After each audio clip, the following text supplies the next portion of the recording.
Hadis 313 ya. Inna sodakota. Setune sodakoh. Latut fi'u iku yakti matani. Apa sodakoh an ahliha saking wong kang ahli sodakoh. Harwal kuburi ing panasi kuburan. Wa inna ma yastadillu lan ang pestine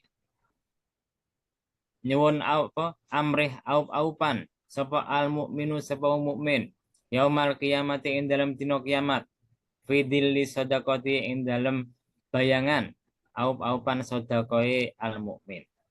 Rawahu ngriwayatake ing hadis sapa Imam At-Tabrani an Uqbah bin Amir saking sahabat Uqbah bin Amir. Jadi sedekah itu bisa memadamkan panasnya api kuburan. Jadi kalau kita mempelajari kitab-kitab yang menjelaskan masalah kematian, diterangkan bahwasanya kalau kita termasuk orang yang soleh, nanti amal soleh kita itu akan diwujudkan menjadi orang yang tampan, orang yang kalau perempuan ya mungkin orang yang cantik. Tapi kalau amal kita bukan amal yang soleh, nanti akan berbentuk makhluk yang mengerikan.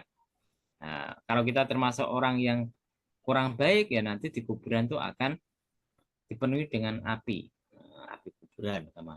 Nah ini bisa dipadamkan dengan cara sodakoh. Loh, kok bisa dipadamkan dengan cara sodakoh? Karena apabila kita sodakoh kepada orang yang kelaparan, orang yang membutuhkan makanan, minuman, maka uang yang diterima dari sodakoh kita itu akan bisa memadamkan kelaparan dia, mengurangi kehausan dia. Nah, balasannya Allah itu akan menghilangkan api yang ada di kuburan kita. Kenapa semacam itu? Orang yang membutuhkan, orang yang miskin itu semuanya adalah hamba Allah. Nah, keluarganya Allah namanya. Nah, kalau kita membantu keluarganya Allah, maka otomatis Allah itu tidak tega marah-marah kepada kita. Contohnya gini, contohnya Mas Huluk. Nah, dia itu punya teman. Nah, temannya itu sedang marahan sama jenengan. Tapi ketika anaknya datang, anaknya ketemu Mas Huluk, dikasih sangu, dikasih apa. Lama-lama orang tuanya itu yang marahan sama Mas Huluk, hatinya kan luluh, tidak marah lagi. Nah, maka sama dengan itu. Jadi kalau Allah itu kita itu amalnya kurang baik, maka kemudian Allah itu menetapkan kita mendapatkan api di kuburan.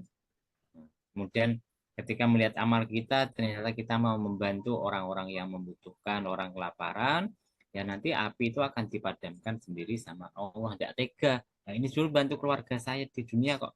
Nah, maka dipadamkanlah api kuburan tadi. Demikian pula ketika hari kiamat terjadi di mana matahari dekat sekali kepada makhluk, semuanya keringetan. Nah, maka sedekah itu ikut sebagian lama itu akan diwujudkan menjadi seperti gunung yang besar sekali. Nah, maka gara-gara gunung tadi akan menghalangi panasnya sinar matahari sehingga Anda mendapatkan bayangan tempat naungan tidak kepanasan lagi. Rawahu ngriwayatake ngati sapa Imam At-Tabrani an Uqbah bin Amir dari sahabat Uqbah bin Amir. Cuma sayangnya di hadis ini ada seorang rawi yang sering mendapatkan kritikan, namanya adalah Ibnu Lahiyah. Karena itu ikut Imam Suyuti, hadisnya adalah hadis yang doif, hadis yang lemah. Nah, kita tambah satu hadis lagi.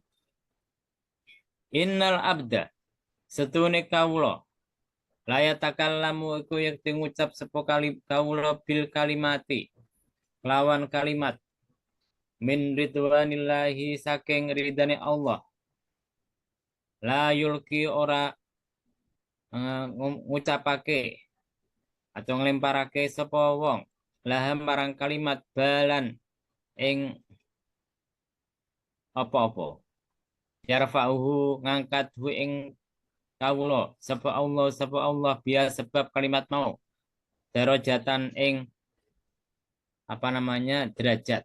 Nah, terusan dulu ya. Wa innal abda lan tune kawula ayatakallamu bil ngucap sapa kawula bil kalimati saklawan kalimat min suhtillahi saking bendune Allah, kemarane Allah, la yulki orang ngucapake atau nglimparake sapa abdun laha marang kalimat balan ing apa-apa.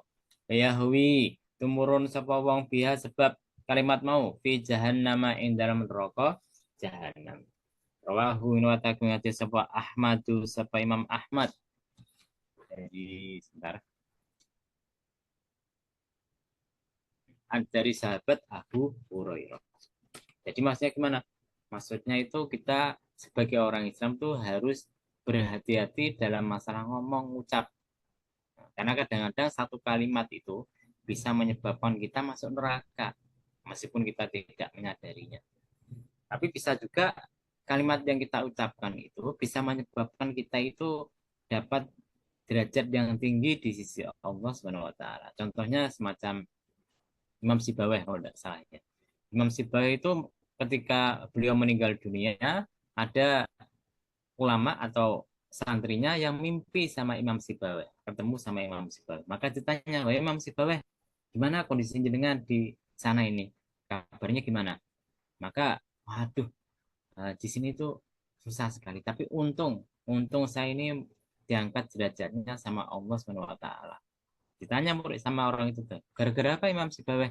Gara-gara itu saya berpendapat bahasanya al yang ada pada Allah.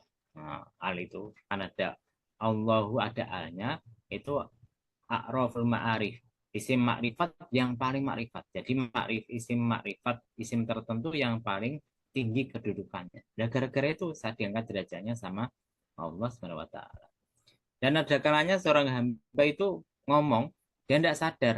Nah, dia tidak merasa apa-apa, tapi ternyata omongannya bisa menyebabkan dia masuk neraka. Ya, semacam di kitab Salam Taufik nanti ketika ada bab masalah uh, orang yang uh, perbuatan atau kalimat yang bisa menyebabkan kita keluar dari agama Islam meskipun tidak sengaja.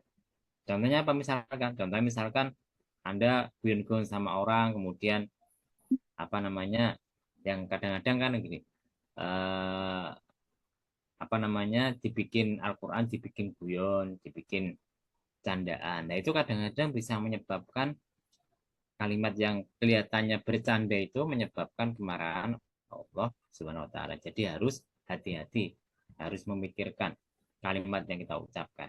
Nah, demikian pula kalau kita berhubungan dengan orang banyak, kadang-kadang kita ngomong guyon tapi kalau orangnya itu terlalu sensitif bisa menyebabkan sakit hati. Gitu kan? Jadi hati-hati. Ngomong itu harus dipikir dulu, jangan sembarangan.